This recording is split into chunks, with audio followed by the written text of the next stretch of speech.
नमस्कार दोस्तों। ये टूटी हुई झाड़ू रखने का क्या महत्व है? झाड़ू को खड़ी रखने से क्या होता है?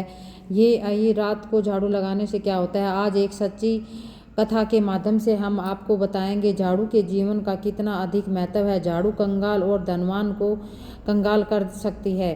दोस्तों, यह एक प्राचीन काल में हमें सिखाती है कि साफ सफाई से झाड़ू का सही उपयोग हमारे जीवन में कितना बड़ा परिवर्तन हो सकता है। कथा बहुत ही ज्ञानपूर्वक और कथा को बहुत से मंत्रों से विषय में बताया गया है जो आपको झाड़ू लगाते समय बोलने चाहिए, जिससे आपके घर में सारी बुरी शक्तियां नष्ट हो जाती है। एक समय की बात है, एक संत महात्मा अपने प्रवचन में झाड़ू का महत्व समझा रहे थे। वे भक्तों को बता रहे थे, झाड़ू लगाते समय यह मंत्र बोला करो, ओम रौद्र के गिरि के नमः। इसका अर्थ है हे दुर्गा स्वरूपिणी देवी, आपके गिरि नामक स्वरूप को प्रणाम है। इस मंत्र के उच्चारण से घर की नकारात्मक ऊर्जा नष्ट होती है। श्रद्धालुजन मंत्र ध्यान से सुन रहे थे। तब एक जिज्ञासु महिला ने हाथ जोड़कर पूछा, बाबा, झाड़ू और माता लक्ष्मी के बीच ऐसा क्या संबंध है जो सफाई रखने से दरिद्रता दूर होती है? महात्मा जी मुस्कुराए और बोले, बेटी, तुम्हारे प्रश्न का उत्तर एक कथा से मिलेगा। सुनो, मैं तुम्हें दो स्त्रियों की सच्ची कथा सुनाता हूं, जिसे सुनकर तुम स्वयं समझ जाओगी कि घर की पवित्रता में ही लक्ष्मी का वास क्यों होता है। इतना कहकर संत ने आंखें मूंद दी और भगवान का स्मरण करते हुए कथा आरंभ की। बहुत समय पहले की बात है। एक सुंदर पहाड़ी गांव में दो पड़ोसिनें रहती थीं। दोनों ही विवाहित स्त्रियां थीं, पर स्वभाव और आदतों में एक दूसरे से बिल्कुल भिन्न। पहली का नाम सुशीला था। सुशीला जितनी सरल स्वभाव की थी, उतनी ही मेहनती भी। वह रोज तड़के सुबह उठकर सबसे पहले अपने आंगन में झाड़ू लगाती, पूरे घर को साफ करती। उसका मानना था कि स्वच्छता ईश्वर की पूजा के समान है। झाड़ू लगाते समय सुशीला भगवती लक्ष्मी का स्मरण करती।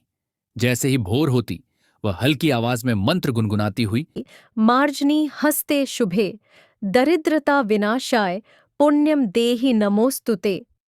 जिसका अर्थ था, हे महादेवी, आपके हाथ में यह झाड़ू पवित्रता का प्रतीक है। इससे दरिद्रता का नाश हो और हमें पुण्य प्राप्त हो। सचमुच झाड़ू लगाते समय सुशीला को लगता मानो वो अपने घर के साथ साथ अपने मन की गंदगी भी साफ कर रही है। दूसरी पड़ोसन का नाम था मीना। मीना सुशीला की ही उम्र की थी, लेकिन स्वभाव इसके विपरीत। वह काफी आलसी और लापरवाह थी। सुबह देर तक सोना, घर का काम टालना और साफ सफाई से जी चुराना उसकी आदत थी। मीना के घर के आंगन में अक्सर कचरे के ढेर पड़े रहते, कोनों में जाले लग जाते, लेकिन उसे परवाह नहीं थी। वह कहती, मैं कोई नौकरानी नहीं जो रोज झाड़ू लगाती फिरूं। इससे क्या ही फर्क पड़ता है। उसकी इस उदासीनता के कारण घर में जगह जगह धूल और गंदगी जम गई थी। सुशीला अपने घर को मंदिर की तरह सहेज कर रखती थी। वह झाड़ू लगाने के बाद आंगन के एक कोने में ही झाड़ू को पीछे की ओर छिपा कर रखती, ताकि किसी अतिथि की नजर उस पर न पड़े। वह कभी भी झाड़ू को पैर से नहीं लगने देती थी। अगर गलती से उसका पैर झाड़ू को छू जाता, तो वह तुरंत हाथ जोड़कर क्षमा करना माता कहकर माफी मांग लेती। उसे बचपन से उसकी मां ने सिखाया था कि झाड़ू में लक्ष्मी का वास है, इसका अनादर नहीं करना चाहिए। उधर मीना का हाल बिल्कुल उलट था। वह झाड़ू को कभी भी कहीं भी फेंक देती। कभी आंगन के बीचों बीच झाड़ू पटक देती, तो कभी दरवाजे पर ही छोड़ देती, जहां से गुजरते हुए सबका पैर उस पर पड़ता। उसकी झाड़ू भी पुरानी होकर टेढ़ी मेढ़ी और थोड़ी टूट गई थी, पर मीना नई झाड़ू लाने की बजाय उसी टूटी झाड़ू से काम चलाती रहती थी। कई बार सुशीला ने उसे समझाया, बहन, टूटी झाड़ू से मत झाड़ू लगाया करो, ये अशुभ होता है, इसे बदल दो। पर मीना हंसकर टाल देती। अरे, तुम्हारे वो देवी देवता क्या हमारे झाड़ू से नाराज होंगे? ये सब अंधविश्वास है। मेरे पास फालतू समय नहीं इन बातों के लिए। सुशीला को मीना की बातें सुनकर दुख होता। वह सोचती कि काश मीना समझ पाती कि यह कोई अंधविश्वास नहीं, बल्कि सदियों से चली आ रही अनुभूत सत्य है। खैर, सुशीला ने अपना कर्तव्य निभाते हुए एक दिन मीना के दरवाजे पर एक नई झाड़ू लाकर रखती, ताकि शायद मीना उसे इस्तेमाल कर ले। लेकिन मीना को जाने क्यों ताना मारने की आदत थी। उसने नई झाड़ू देखकर सुशीला से कहा, तुम्हें बड़ी फिक्र है मेरी झाड़ू की। इतनी दया मत दिखाओ, मुझे उपदेश देने की जरूरत नहीं। सुशीला ने शांत स्वर में कहा, मैंने तो बस तुम्हारी सहायता के लिए रखा था, बुरा मत मानो। तुम्हारे बच्चे खेलते हैं इस आंगन में, इतनी गंदगी रहेगी तो बीमार पड़ जाएंगे। सफाई रखोगी तो सबका भला होगा। इस पर मीना तुनक कर बोली, मेरे बच्चों की चिंता तुम्हें करने की जरूरत नहीं। तुम अपने काम से काम रखो तो बेहतर होगा। सुशीला चुप हो गई। उसने नई झाड़ू वहीं छोड़ दी और मन ही मन ईश्वर से प्रार्थना की कि एक दिन मीना को सच का एहसास हो जाए। समय यूं ही बीतता रहा। सुशीला अपने नियम पर अडिग रही। रोज सुबह स्नान के बाद पूरे मन से घर बुहारती, पोछा लगाती, गोबर से आंगन लीपती और तुलसी पर जल चढ़ाकर दीप जलाती। उसके घर में हमेशा एक पवित्र वातावरण बना रहता था। कम साधन होते हुए भी उसका घर सुकून भरा था और परिवार में प्रेम था। मीना के घर में दिन प्रतिदिन अव्यवस्था बढ़ती गई। उसने कभी समय निकालकर ठीक से सफाई नहीं की। कचरा एक कोने से दूसरे कोने बस सरकाती रहती, पर बाहर नहीं फेंकती थी। आलम यह कि कभी कभी घर में अजीब सी दुर्गंध आने लगती। उसके पति रामू भी कई बार टोका करते, मीना, थोड़ा घर साफ रखा करो। बच्चे भी गंदगी में खेलते हैं, सेहत खराब होगी उनकी। मगर मीना टाल देती। आपको कुछ दिखता नहीं? मैं दिन भर काम करती हूँ, थक जाती हूँ। आपको सफाई की इतनी चिंता है तो खुद ही कर लिया करो। पति बेबस हो जाता। कमाई के लिए खेत मजदूरी करके शाम को लौटता, फिर घर का काम भी वहीं करे, यह सोचकर चुप रह जाता। धीरे धीरे फर्क दिखने लगा। सुशीला के घर जहां बरकत धीरे धीरे बढ़ रही थी, मीना के घर तंगी और मुसीबतें दस्तक देने लगीं। सुशीला का पति श्याम एक साधारण नौकरी करता था। आय ज्यादा नहीं थी, मगर उनके खर्चे सुचारू चल रहे थे। उल्टा कभी कभी अचानक अन्न या धन का आगमन हो जाता। एक बार की बात है, सुशीला को झाड़ू लगाते लगाते आंगन में एक चमकता हुआ सिक्का मिला। उसने वो सिक्का उठाकर साफ किया तो देखा कि वह शुद्ध सोने का प्राचीन सिक्का था। हैरान होकर उसने वह सिक्का घर के मंदिर में मां लक्ष्मी के चरणों में रख दिया और पति से परामर्श किया। उन्होंने ईमानदारी रखते हुए अगले दिन गांव के प्रधान को वह सिक्का सौंप दिया, क्योंकि शायद किसी कीमती चीज के खोने की खबर आई थी। प्रधान ने उनकी ईमानदारी से खुश होकर इनाम स्वरूप उन्हें कुछ धनराशि दी। सुशीला और श्याम ने वह धन जरूरतमंदों में बांट दिया और थोड़े से पैसे से घर के लिए राशन ले आए। सुशीला ने कहा, यह माँ लक्ष्मी की कृपा है जो हमें थोड़ी समृद्धि मिली। हमें इसका सदुपयोग करना चाहिए। उनकी इस भलमनसाहत से गांव में सब प्रभावित हुए। वहीं दूसरी ओर मीना के घर अनचाहे खर्चे बढ़ने लगे। उसके बच्चे बार बार बीमार पड़ने लगे। कभी बड़े बेटे को खांसी जुकाम हो जाता तो कभी छोटी बेटी को बुखार। डॉक्टर पर पैसे खर्च होते गए। घर में पहले से ही आमदनी कम थी, उस पर यह खर्चा बढ़ा तो घर का बजट गड़बड़ा गया। एक दिन तो हद हो गई। मीना के घर से जुड़ी एक विचित्र घटना घटी। उस शाम सूरज ढल चुका था, अंधेरा गहरा होने लगा था।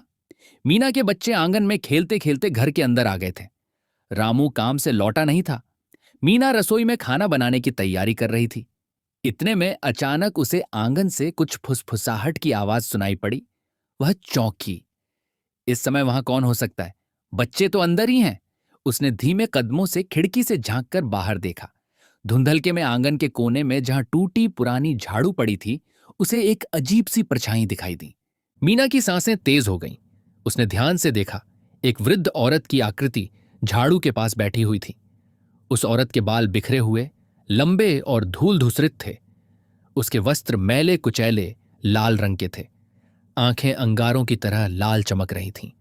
उसका चेहरा इतना डरावना था कि मीना का खून जमा जाए। वह कुशलता से पहचान नहीं पा रही थी कि यह असली कोई जीव है या छाया, पर उस आकृति की उपस्थित से सारा आंगन जैसे ठंडा पड़ गया था। मीना ने हिम्मत जुटाकर पूछा, कौन है वहां? लेकिन जवाब में एक भयानक कर्कश हंसी सुनाई दी। वह औरत जैसी परछाई धीरे से उठी और लड़खड़ाते कदमों से झाड़ू को उठाकर सहलाने लगी।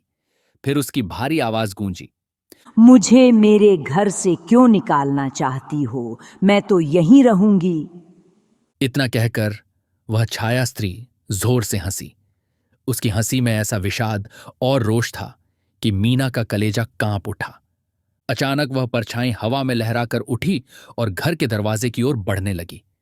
मीना भय से चीखना चाहती थी, पर आवाज गले में अटक गई। उसने तुरंत दरवाजा अंदर से बंद कर लिया और भगवान का नाम जपने लगी। परछाई ने दरवाजे पर जोर से दस्तक दी। बच्चे घबराकर रोने लगे और आकर मीना से चिपक गए। मीना ने थरथराते हुए दरवाजे के पार सुना। वह स्त्री बड़बड़ा रही थी, मुझे मत रोको, इस घर में मेरा अधिकार है। कुछ मिनट बीते, फिर सब शांत हो गया। न दस्तक न आवाज। अंदर सहमी हुई मीना दीवार से लगी खड़ी थी। बच्चे उसके आंचल में दुबके थे। उसका दिल जोर जोर से धड़क रहा था। थोड़ी देर बाद हिम्मत करके उसने खिड़की से फिर झांक कर देखा। अब बाहर कोई नहीं था। सिर्फ उस कोने में पड़ी हुई झाड़ू दिखाई दे रही थी, लेकिन वह टूटी झाड़ू भी अब सीधी खड़ी थी, मानो किसी ने उसे आंगन के बीचों बीच खड़ा कर दिया हो। यह देख मीना की घिघी बंध गई। भय और भ्रम से उसकी आंखों में आंसू भर आए। उसे समझ नहीं आया कि यह कोई प्रेत था या उसकी आंखों का धोखा, पर जो भी था उसने मीना को अंदर तक हिला दिया। उसी घड़ी दरवाजे पर फिर दस्तक हुई। इस बार सचमुच कोई इंसान ही था। आवाज आई, मीना, दरवाजा खोलो, मैं श्याम हूं। यह सुशीला के पति श्याम की आवाज थी। मीना ने दरवाजा खोला। श्याम और सुशीला दोनों हाथों में लालटेन लिए खड़े थे। उन्होंने देखा कि मीना बदहवास सी लग रही है और बच्चे रो रहे हैं। सुशीला तुरंत अंदर आई और मीना को गले लगाकर सांत्वना देने लगी। क्या हुआ बहन? तुम इतनी घबराई हुई क्यों हो? मीना कुछ बोल नहीं पा रही थी, बस सुबक सुबक कर रोए जा रही थी। श्याम ने चारों ओर नजर डाली और पूछा, तुमने दरवाजा अंदर से क्यों बंद कर रखा था? हम काफी देर से खटखटा रहे थे। मीना ने अपने आंसू पोंछे। उसकी हालत देख सुशीला ने बच्चों को गोद में लेकर चुप कराया और पास ही चारपाई पर बैठा दिया। पानी का लोटा लाकर मीना को दिया। कुछ घूंट पानी पीने के बाद मीना की जान में जान आई। उसने थरथराते स्वर में बताया, आंगन में वहां कोई थी, एक डरावनी बुढ़िया जैसा साया झाड़ू के पास। वह बोलते बोलते फिर रो पड़ी। सुशीला चौंक उठी। बुढ़िया? झाड़ू के पास? उसने बाहर झांक कर देखा। लालटेन के उजाले में टूटी झाड़ू आंगन में खड़ी हुई दिखी। सुशीला हैरान रह गई। अरे, ये झाड़ू किसने सीधी खड़ी कर दी? तुमने रखी थी ऐसे? मीना ने सिर हिलाकर ना में उत्तर दिया। नहीं, मैंने तो उसे हाथ भी नहीं लगाया, पता नहीं कैसे। वह फिर सिसकने लगी। श्याम स्थिति कुछ समझ गया था। वह भले ही ज्यादा धार्मिक व्यक्ति नहीं था, पर उसने भी बचपन से बड़ों से सुना था कि गंदगी में दरिद्रा देवी का वास होता है। उसने गंभीर स्वर में कहा, देखो मीना बहन, शायद तुमको भरोसा ना हो, पर मुझे लगता है तुम्हारे घर की दुर्दशा देखकर दरिद्रता ने ही कोई रूप लेकर तुम्हें डराया है। तुमने अपना घर कितना गंदा और अव्यवस्थित कर रखा है। मैं कोई अंधविश्वास की बात नहीं कर रहा, पर यह सच है कि जहां गंदगी होती है वहां बुरी शक्तियां आकर्षित होती हैं। तुम्हें तुरंत सफाई करके इस नकारात्मकता को दूर करना चाहिए। सुशीला ने मीना का हाथ थामकर सहमति में सिर हिलाया। वो ठीक कह रहे हैं। हमने बचपन से सुना है कि लक्ष्मी जी को सफाई प्रिय है और उनकी बहन अलक्ष्मी को गंदगी। जिस घर में गंदगी रहती है वहां दरिद्रता सदा वास करती है। शायद आज जो भी हुआ वह इसीलिए हुआ कि तुम्हें चेतावनी मिले। सुशीला ने इधर उधर देखा और बोली, अभी रात काफी हो गई है। ऐसा करो, तुम बच्चे लेकर हमारे घर चलो। आज की रात वहीं रुक जाओ, तुम्हारा मन भी शांत हो जाएगा। सुबह हम मिलकर तुम्हारा घर साफ करेंगे। हाँ? मीना इस अपनत्व पर फिर रो पड़ी। बहन, मैं तुम्हें सारा समय ताने देती रही, तुम्हें रोकती रही सफाई करने से, और तुम हो कि मेरे लिए इतना कर रही हो। मैं कितनी अभागी थी जो तुम्हारी बात नहीं मानी। सुशीला ने उसके आंसू पोंछे। पिछली बातों को भूल जाओ। ईश्वर ने चाहा तो सब ठीक हो जाएगा। अभी चलो हमारे घर। उस रात मीना अपने दोनों बच्चों को लेकर सुशीला के घर सोने चली गई। सुशीला ने प्रेम पूर्वक उनके खाने पीने का प्रबंध किया। मीना मन ही मन लज्जित थी और कृतज्ञ भी। उसने अनुभव किया कि सुशीला के घर का वातावरण कितना शांत और सुखद है, मन को सुकून देने वाला। वही गांव, वही माहौल, लेकिन अंतर सिर्फ इतना कि यहां हर चीज साफ सुथरी और सुव्यवस्थित थी। मंद दीपक जल रहा था और तुलसी के पास अगरबत्ती की भीनी सुगंध फैली थी। मीना को बरसों बाद जैसे आत्मिक शांति का अनुभव हुआ। उसे अपनी भूल पर पछतावा होने लगा। उस रात जब सब सो गए, मीना की आंखों से आंसू बहते रहे। वह पहली बार ईश्वर से सच्चे हृदय से प्रार्थना कर रही थी। हे भगवान, मुझे क्षमा करो। मैंने आलस और अज्ञान में अपने परिवार को कितना कष्ट दिया। अब मुझसे ये भूल नहीं होगी। माँ लक्ष्मी, मुझ पर दया करो और मेरा घर छोड़कर मत जाओ। प्रार्थना करते करते न जाने कब मीना को नींद आ गई। अगली सुबह भोर से पहले ही सुशीला जाग गई। उसने स्नान कर अपनी पूजा संपन्न की और फिर धीरे से मीना को जगाया। मीना भी आज जल्दी उठने को तैयार थी। उसने अनुभव किया कि जल्दी उठकर स्नान करके कितनी ताजगी महसूस होती है। दोनों स्त्रियां मिलकर सबसे पहले मीना के घर की सफाई करने में जुट गईं। सुशीला ने एक पल भी यह एहसास नहीं होने दिया कि वह पराई गृहस्थी की सफाई कर रही है। वो पूरे प्रेम से ऐसे कर रही थी मानो अपना ही घर हो। मीना को आश्चर्य हुआ कि घर की सफाई करना इतना भी मुश्किल काम नहीं था। कुछ ही देर में ढेरों कचरा इकट्ठा हो गया था, जिसे अब तक वह नजरअंदाज करती आई थी। सुशीला ने झाड़ू उठाते समय मुस्कुराकर मीना को याद दिलाया, लो बहन, पहले इस झाड़ू का आदर से पूजन कर लेते हैं। सुशीला ने एक थाली में थोड़ी हल्दी कुमकुम और फूल लाकर झाड़ू पर लगाया और दिया दिखाकर प्रणाम किया। उसने धीमे स्वर में मंत्र बोला, क्षुत पिपासामलां ज्येष्ठामलक्ष्मीं नाश्याम्यहम् अभूतिम समृद्धिम च सर्वाम निर्नुद्ध में गृहात्। इसका अर्थ उसने मीना को समझाया। हम प्रार्थना करते हैं कि दरिद्रता रूपी ज्येष्ठा अलक्ष्मी का हमारे घर से नाश हो और सब अशुभ दूर हो जाएं। मीना ने हाथ जोड़कर माथा झुकाया और अश्रुपूर्ण नेत्रों से अपने घर के द्वार पर खड़ी होकर आसमान की ओर देखा, मानो वह मां लक्ष्मी से आशीर्वाद मांग रही थी कि आज से उसके जीवन में पवित्रता और समृद्धि का प्रकाश भर दें। फिर सुशीला और मीना ने मिलकर घर के कोने कोने में झाड़ू लगाया। झाड़ू चलते समय उड़ती धूल में मीना को अजीब संतोष महसूस हुआ, मानो वर्षों से रुकी हुई रुकावटें आज हटती जा रही हों। उन्होंने सारा कचरा बाहर इकट्ठा करके फेंक दिया, घर के जाले उतारे, बर्तन साफ किए, फर्श पानी से धोया। दोपहर तक मेहनत करके दोनों ने पूरा घर चमका दिया। अब मीना का घर किसी नए घर जैसा लग रहा था, साफ, उजला और तरोताजा। कमरों में धूप और हवा भरकर जैसे सारी नकारात्मक ऊर्जा भी उड़ गई। जब सब काम हो गया तो सुशीला ने तुलसी के सामने दीपक जलाकर लक्ष्मी जी की आरती गाई। मीना भी आरती में पूर्ण भाव से शामिल हुई। उसने हृदय से मां लक्ष्मी को अपने घर वापस आने का निमंत्रण दिया। सुशीला ने अंत में मीना को वही नई झाड़ू भेंट की जो पिछली बार वह छोड़ गई थी। मीना ने विनम्रता से उस झाड़ू को दोनों हाथों से ग्रहण किया और उसकी पूजा की। उसने प्रतिज्ञा की कि वह आज से रोज सुबह स्नान करके इसी झाड़ू से अपने घर आंगन को ऐसे ही स्वच्छ रखेगी और कभी भी गंदगी को जमने नहीं देगी। देखते ही देखते बदलाव दिखाई देने लगा। उसी शाम जब रामू काम से लौटा तो घर का रूप देखकर अवाक रह गया। हर चीज चमक रही थी। बच्चे भी नहा धोकर साफ कपड़ों में खेल रहे थे। वातावरण में एक अजीब सी सकारात्मक शांति थी। रामू ने हैरानी से पूछा, ये किसने कर दिखाया? मीना की आंखें छलछला उठीं। उसने पास खड़ी सुशीला की ओर कृतज्ञता से देखा और बोली, हम दोनों ने मिलकर किया और आगे से मैं हर दिन खुद ये करूंगी। रामू को अपनी आंखों पर भरोसा नहीं हुआ, पर बहुत खुशी हुई कि उनकी पत्नी में यह परिवर्तन आया है। उसने सुशीला को धन्यवाद दिया। सुशीला ने हंसते हुए कहा, भैया, मैं कुछ नहीं, ये सब मीना ने अपने परिवार के प्यार के लिए किया है। अब यह खुद अपने घर की लक्ष्मी बन गई है। उन पलों में मीना के चेहरे पर जो संतोष था वह अनमोल था। पहली बार उसे एहसास हुआ कि एक गृहिणी का धर्म सिर्फ खाना पकाना ही नहीं, घर को साफ और पुण्य का स्थल बनाना भी है। जिस घर को वह अब तक बोझ समझकर उपेक्षित कर रही थी, वही घर उसका परिजन है, जिसमें उसके परिवार का सुख भविष्य समाया है। उसकी आंखों से कृतज्ञता के आंसू बह निकले। उसने सुशीला का हाथ पकड़कर कहा, तुमने मुझे अज्ञान के अंधेरे से निकाला है बहन। मैं हमेशा तुम्हारी ऋणी रहूंगी।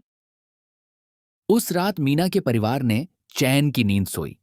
बच्चों की तबीयत भी जैसे चमत्कारिक रूप से सुधरने लगी। कुछ ही दिनों में वे हंसते खेलते पूरी तरह स्वस्थ हो गए। घर में बरकत लौटने लगी। रामू को गांव के पास के कस्बे में एक बेहतर मजदूरी मिलने लगी, जिससे आमदनी बढ़ गई। मीना ने भी घर में 2 गाय भैंस पाल ली, क्योंकि अब उसका मन घर संवारने में लगता था। रोज सवेरे उठकर वह गौं को चारा डालती, पूरे आंगन में गोबर से लिपाई कर शुभ स्वस्तिक बनाती और झाड़ू बुहारू करती, तुलसी को जल देती, दिया जलाती और प्रभु का स्मरण करती। घर में मानो लक्ष्मी जी ने स्थायी डेरा डाल लिया। ऐसा सभी पड़ोसी कहने लगे थे, क्योंकि मीना का परिवार अब सुखी और प्रसन्न था। एक दिन कुछ सप्ताह बाद गांव में वही संत महात्मा दोबारा पधारे, जिनका प्रवचन सुनने पहले भी गांव वाले गए थे।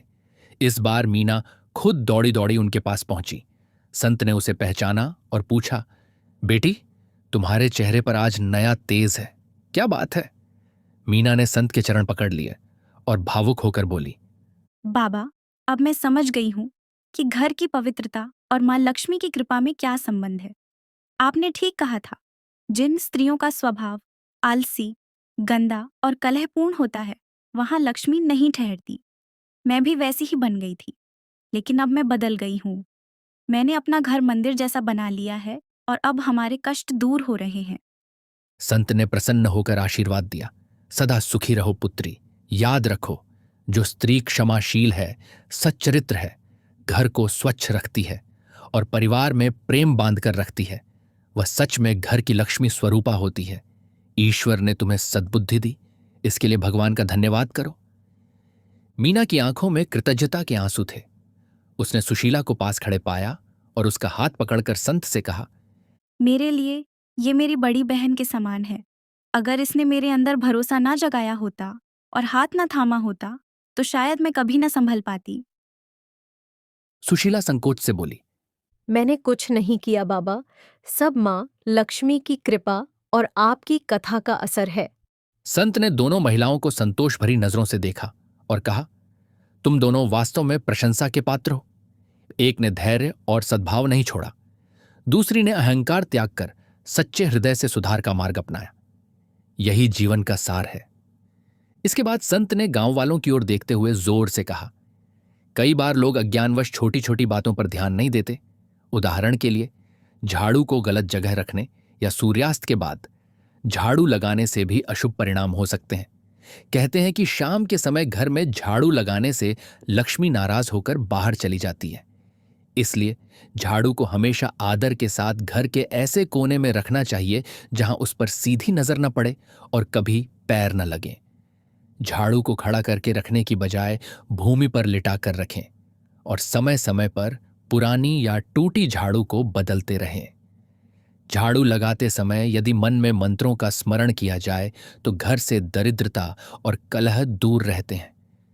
जिस घर की स्त्री गृह कार्य से पलायन करे, अपवित्र रहे और कलह करे, उस घर को दरिद्रता घेर लेती है। और जो स्त्री घर को स्वच्छ रखे, सेवा भाव रखे और श्रम से न हिचके, वह स्वयं लक्ष्मी का रूप बन जाती है। इसीलिए स्वच्छता अपनाओ, आलस्य त्यागो और मां लक्ष्मी की कृपा पाओ। दोस्तों, आशा है आपको यह कहानी पसंद आई होगी। इस कहानी से हमें ये शिक्षा मिलती है कि घर को स्वच्छता केवल सफाई से बल्कि अंतर्गत सुख शांति का आधार है। माँ लक्ष्मी की कृपा पाने के लिए घर में दोनों को स्वच्छ रहना चाहिए। और घर आपको कथा को सुनकर अच्छा लगा होगा, कृपया इसे लाइक करें और अपने विचार कमेंट में ज़्यादा से ज़्यादा लोगों तक शेयर करें और हमारे चैनल को सब्सक्राइब करें। आपकी सहयोग से प्रत्येक कहानियाँ हम आप तक पहुँचाने की कोशिश करेंगे। धन्यवाद।